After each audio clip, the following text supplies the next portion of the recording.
Our next group up is the Factory Farming Group, and we're going to start with the pros, so please give them a big hand.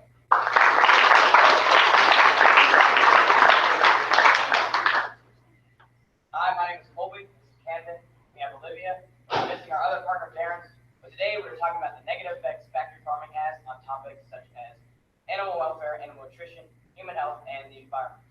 But first, a little background on the topic. Factory farming made its first debut in the 1960s around the time of the Cold War.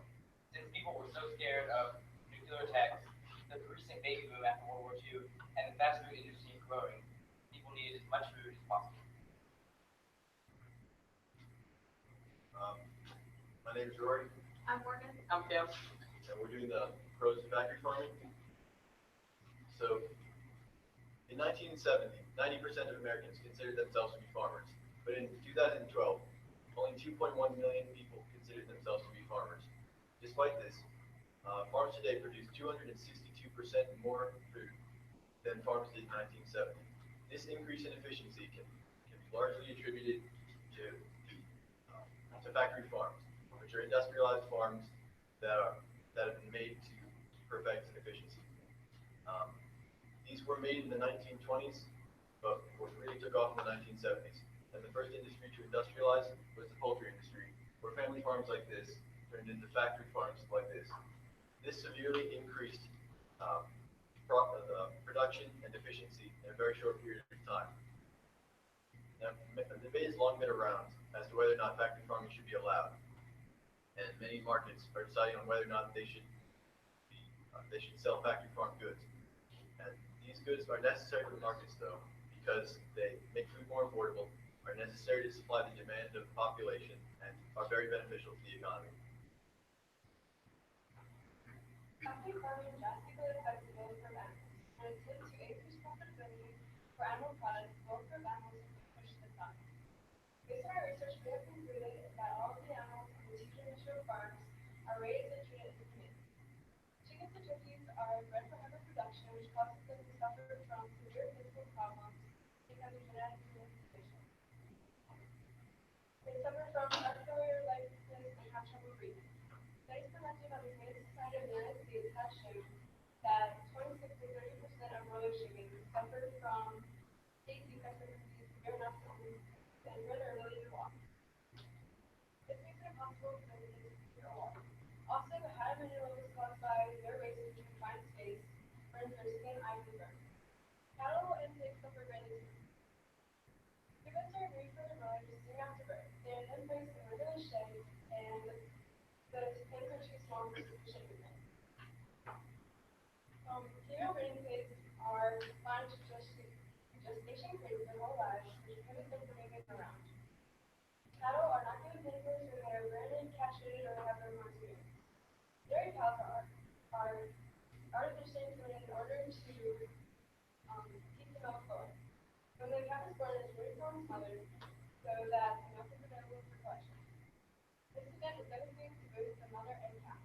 On the picture shows female breeding pigs in gestation.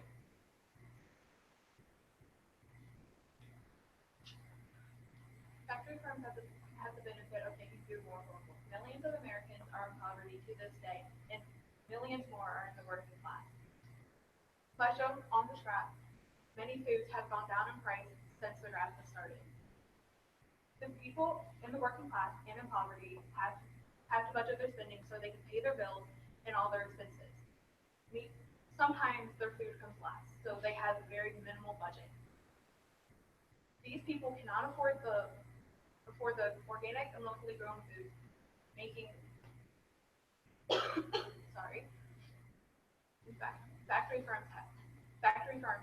factory farm foods are needed in the growing market. Factory farm animals are fed a number of unhealthy and harmful things.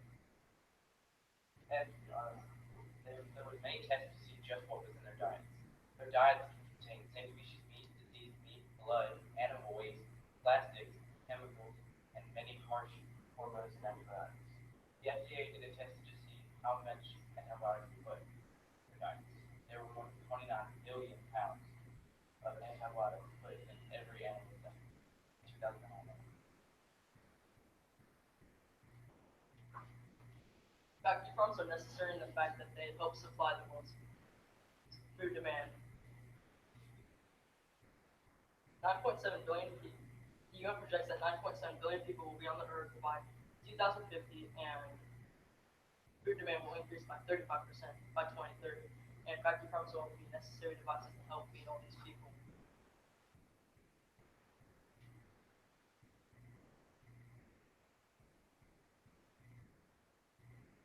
As the population and demand increase, we will need to increase our production to make sure that we match these increases.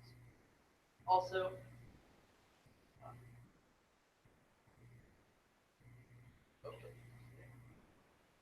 For factory farming to be effective, every animal must produce.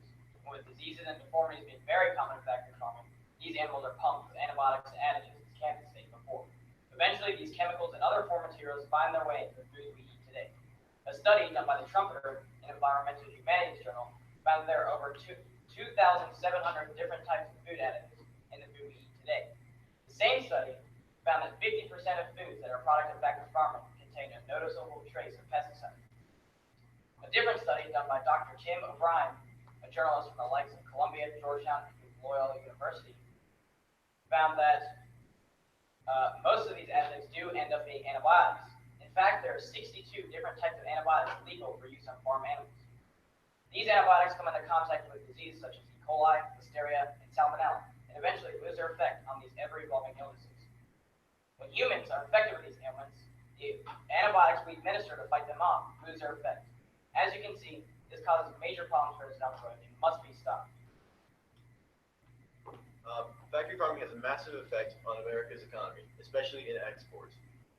Starting in the 1970s, the time where factory farming really took off, our exports have increased exponentially. Though this can be largely attributed to other factors as well, the food industry is no small part of this.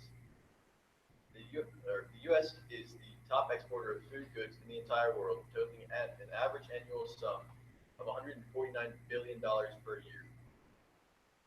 This makes up roughly 18% of all exports in 2004.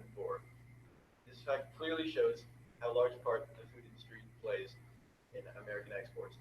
And without these factory farms, we would produce significantly less food, and our economy would be much worse for it. And this is why factory farming is necessary for the U.S. Since Darren is here today, I'll read him a speech. Alright, so along with animal welfare, human health, and animal nutrition, the environment is also negatively impacted as a result of factory farming. In 2012, a whopping 300 million tons of manure was produced by factory farms in the U.S. 13 times the amount of manure produced by the American population, in which the manure does not go through wastewater treatment like human waste does. So this manure also ends up in our waterways and groundwater, often by over-fertilization. This over-fertilization can cause outbreaks of bacteria like E. coli, which comes mainly from cow manure. Much of these results are brought on by environmental regulations put in place to reduce the cost of running these large operations. Factory farms put low costs for saving our environment. in conclusion, factory farms help in many different ways. Factory farms help in many different ways, such as making food cheaper. 43.1 million Americans are in poverty, and they can't pay for organic food because it's too expensive for them and will go over their budget. Also, businesses also benefit from factory farms because with more food that they get from the factory farms, they'll get more profit off of it.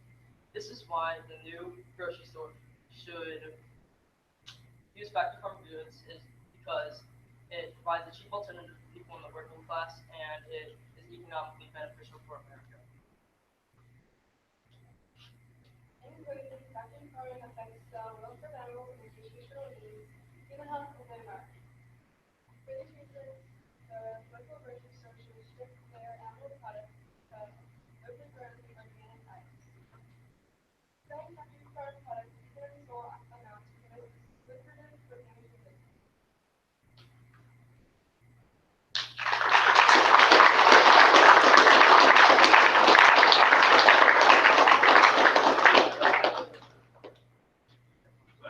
I have a question for each of you.